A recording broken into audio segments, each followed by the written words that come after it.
tenaga profesional kita sulit berkompetisi di level internasional ya, secara statistik ya, bukan secara individu saja.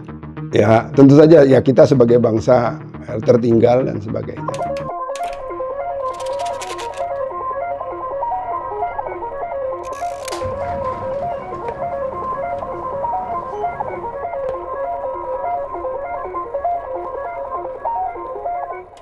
Belakangan ini cukup luas berkembang gagasan untuk memperbaiki pendidikan Indonesia. Indonesia dianggap sebagai salah satu negara dengan tingkat literasi yang rendah. Hari Buku Nasional yang jatuh di Indonesia masih didominasi penduduk berpendidikan rendah. Mereka penduduknya 5 juta, income per kapitanya 70.000. Ya, salah satu yang mengemuka adalah gagasan yang cukup bombastis tentang bagaimana menyampaikan atau memasukkan pengetahuan-pengetahuan maju atau advance ya dalam kurikulum kita ya, sampai mikirnya mungkin anak SMA sudah harus dikenalkan dengan AI dan sebagainya dan sebagainya. Pikiran itu saya kira beranjak dari analisis terhadap fakta bahwa kita sulit berkompetisi di level internasional ya, secara statistik ya, bukan secara individu saja. Nah, ya tentu saja ya, kita sebagai bangsa tertinggal dan sebagainya.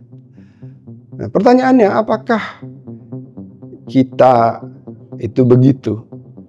Itu karena pendidikan kita memang tidak mengajarkan hal-hal yang canggih-canggih tadi, atau sebetulnya ada persoalan yang lebih dasar, yaitu kemampuan berpikir kita yang memang rendah.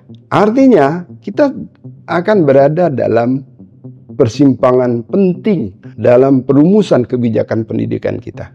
Kita mau mengejar isi yang canggih, atau pendidikan kita itu membentuk fondasi berpikir yang benar. Saya bekerja di dunia industri ya hampir 20 tahun terakhir ini. Yang sering saya temukan itu bukan orang itu tidak memiliki skill. Misalnya IT ya, programming, coding dia cukup canggih. Tapi ada dua hal. Yang pertama, dia tidak bisa memotret situasi yang sedang dia hadapi, kemudian merumuskan solusinya dengan memakai apa yang dia miliki, dengan informasi yang dia miliki. Pada level yang tinggi itu seperti itu. Artinya dia bisa coding, bisa apapun, dia tidak bisa menyelesaikan masalah. Pada level yang sangat rendah, saya pernah minta orang lulusan sarjana lah menaksir volume tangki. Dia dulu SD mungkin belajar tentang bagaimana menghitung volume silinder misalnya. Nah, ketika berhadapan dengan sebuah tangki itu, dia tidak tahu cara menghitungnya, tidak bisa mengaplikasikan rumus matematika tadi ke persoalan sederhana yang sedang dia hadapi. Menurut saya, problem kita lebih besar di situ. Artinya benar saja bahwa kita kekurangan yang canggih-canggih ini tadi, tapi yang lebih fundamental sebetulnya yang canggih-canggih ini sebenarnya terlalu mewah untuk disajikan sebelum kita menyelesaikan persoalan fundamental, yaitu persoalan membentuk kemampuan berpikir tadi. Kita ini semua bekerja. Bekerja itu apa sih? Bekerja itu menyelesaikan masalah. Ya, menyelesaikan masalah, mencari solusi terhadap apapun yang kita hadapi di internal perusahaan. Dan pada akhirnya, setiap perusahaan itu kan menyediakan solusi bagi customer-nya. Ya, kita mencari solusi, ya, memecahkan masalah-masalah.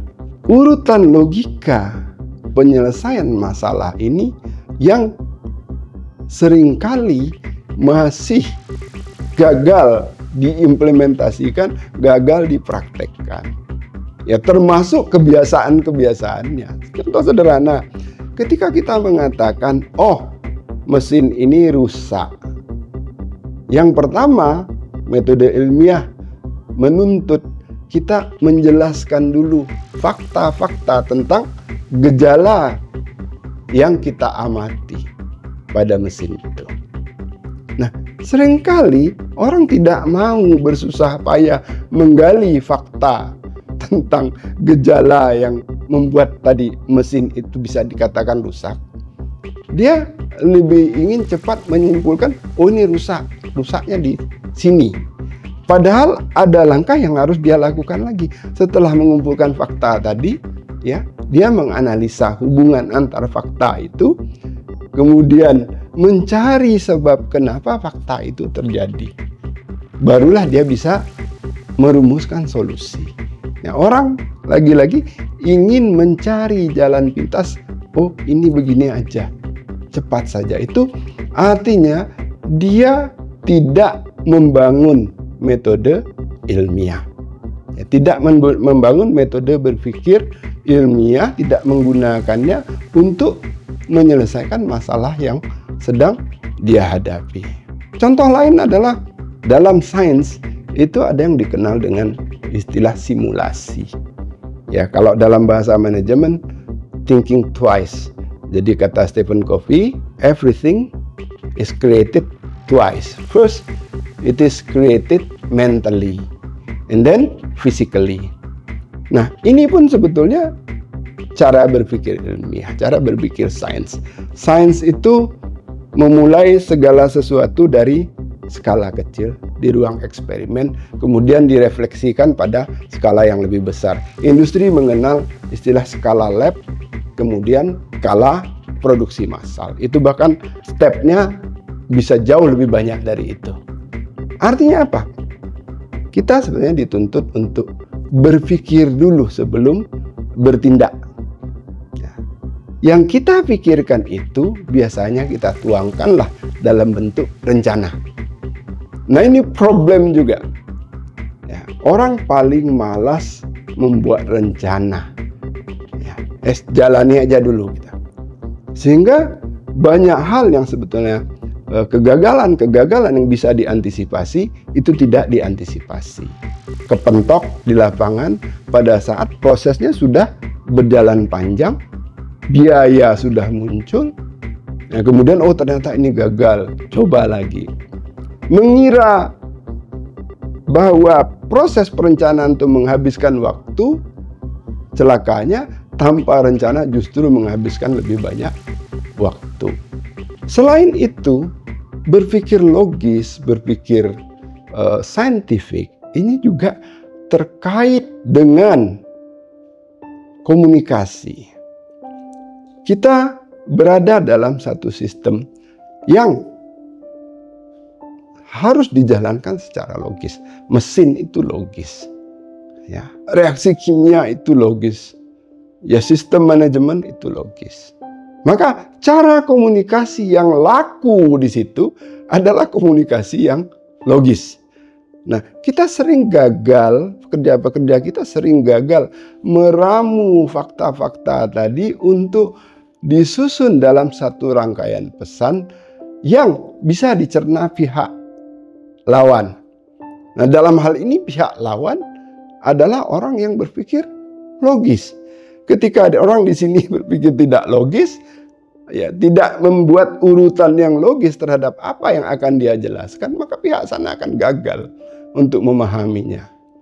Nah, hal-hal seperti inilah ya, tidak mau membuat rencana, tidak mau mengikuti prosedur, karena prosedur itu juga bagian dari proses berpikir ilmiah, ya. Mau jalan pintas, kemudian tidak bisa berkomunikasi. Hal-hal inilah yang menurut saya harus dibenahi dulu. Berpikir sebelum bertindak. Ini tidak hanya membuat kita sanggup menyelesaikan persoalan-persoalan, tapi juga sebetulnya menyelamatkan bahkan nyawa kita. Kenapa begitu? Bertindak tanpa berpikir seringkali berujung pada terjadinya kecelakaan kerja. Ya. Jadi dalam sistem manajemen Jepang itu ya, Anzen Kodo. Itu ada istilah seperti itu. Anzen itu selamat, Ko itu berpikir, Do itu bergerak atau bertindak. Jadi sangat dianjurkan untuk berpikir dulu sebelum bertindak, menganalisis di mana ada potensi bahaya dalam pekerjaan kita. Nah, dalam sistem manajemen Jepang, kalau Anda lihat di video-video misalnya, khususnya masinis kereta Jepang itu KRL maupun sampai Shinkansen, itu suka tunjuk. Apa yang dia lakukan? Dia mengkonfirmasi. Dia berpikir dulu, kemudian mengkonfirmasi. Oh, ini sudah selamat keadaannya, baru boleh jalan. Ini yang disebut dengan metode Shishakusho. Ya, tunjuk, dan tidak hanya dia tunjuk, dia sebut keadaan selamat itu. Jadi, balik lagi ke tadi, apakah kita sudah perlu mengajarkan yang canggih-canggih itu? Menurut saya kalau itu dipaksakan, yang akan menikmati itu pertama ya segelintir elit. Yang kelompok ini pun bahkan belum tentu bisa mengimplementasikan hal yang canggih-canggih itu kalau fondasi berpikir, ya berpikir ini artinya proses berpikir dia, yang lebih penting lagi adalah kebiasaan kerja dia, yaitu berpikir dulu sebelum bertindak. Menurut saya inilah yang harus lebih dulu dibenahi, ya, dikuatkan betul fondasinya dalam pendidikan kita. Kalau ini sudah selesai, kita bisa beranjak ke level yang jauh lebih tinggi dari itu.